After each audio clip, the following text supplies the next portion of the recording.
साथ बातचीत करने के लिए इस वक्त दिल्ली के सांसद डॉक्टर हर्षवर्धन हैं। सर, जिस तरीके से अध्यादेश के बाद एक बार फिर से दिल्ली में राजनीति गर्मा गई और ना सिर्फ दिल्ली की राजनीति बल्कि कई सारे और भी राज्यों के जो मुख्यमंत्री हैं वो अरविंद केजरीवाल से मुलाकात कर रहे हैं, इसको कैसे देखते हैं आप? अब इसको कैसे देखने की हमें कोई ज़रूरत नहीं है। हमारी भारत सरकार की ये जिम्मेदारी है कि भारत की राजधानी दिल्ली में कानून व्यवस्था ठीक रहनी चाहिए। एडमिनिस्ट्रेशन के माध्यम से जनता को जो उनको न्यायिक प्रक्रिया के तहत जो कुछ उनको सर्विसेज डिलीवर होनी चाहिए वो ईमानदारी से होए, उसमें कोई बेईमानी ना हो, भ्रष्टाचार ना हो। और अगर कोई दिल्ली में सरकार की व्यवस्था के अंदर भ्रष्टाचार को इन्वेस्टिगेट कर रहे हो कोई अधिकारी, उनको वो इन्वेस्टिगेशन भी ठीक से करने दिया जाए। तो मैं ये समझता हूँ कि भारत सरकार तो अपनी जिम्मेदारी को निभा रही है। अब जब भ्रष्टाचार का भंडा फूटता है और जब उसके ऊपर चोट पहुंचाई जाती है किसी भी सरकारी व्यवस्था से, तो फिर स्वाभाविक है कि बेचैनी होती है। और वो बेचैनी जो है हो रही है कि भाई अब ये अध्यादेश जो है इसके लिए इसको मिलो, उसको मिलो, इसको कहो यहाँ वोट ना दो, उसको कहो वहाँ वोट ना दो। आप सरकार जो है वो कह रही है कि ये संविधान की हत्या है जिस तरीके से अध्यादेश लाया गया। उनके कहने से तो ये संविधान की हत्या नहीं हो जाएगी है। ऑर्डिनेंस जो है वो तो संविधान की रक्षा के लिए लाया गया है।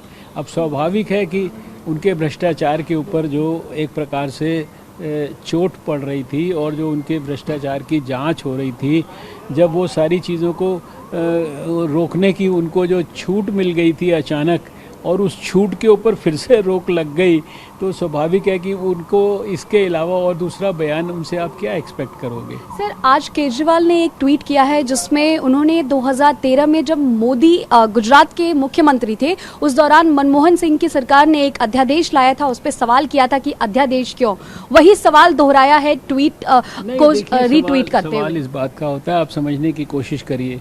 ना तो वो उस समय क्या अध्यादेश था, क्यों लाया गया, उसके बारे में कोई मुझे जानकारी नहीं, इसलिए उस पर कमेंट नहीं हो सकता।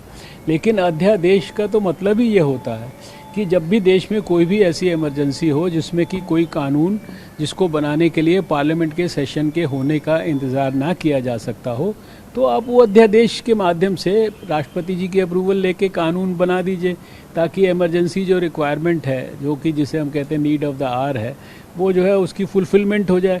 और फिर जैसे ही जब पार्लियामेंट का सेशन आता है तो वो पार्लियामेंट के सामने रख दिया जाता है, वहाँ पर पास हो जाता है, तो वो देश का कानून बन जाता है। तो ये कोई पहली बार तो हो नहीं रहा, 650 से ज़्यादा बार ये देश के अंदर हो चुका है 1947 से आज तक।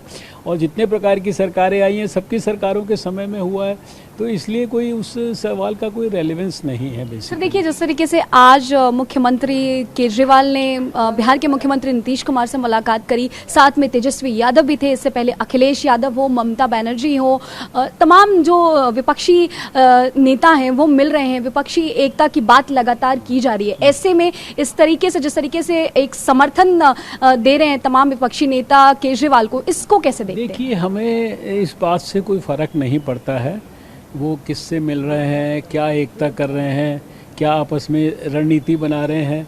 हमारे पास तो नरेंद्र मोदी जी हैं जो पूरी ईमानदारी के साथ भारत की जनता की सेवा कर रहे हैं, गरीबों के मसीहा हैं, समाज के हर वर्ग के लिए उन्होंने ऐसे ऐसे काम किए हैं जिसमें कि हज़ारों में, लाखों में नहीं, करोड़ों के अंदर हर स्कीम के लाभार्थी हैं। ऑल राउंड डेवलपमेंट किया है, भारत का नाम देश और दुनिया में रोशन किया है।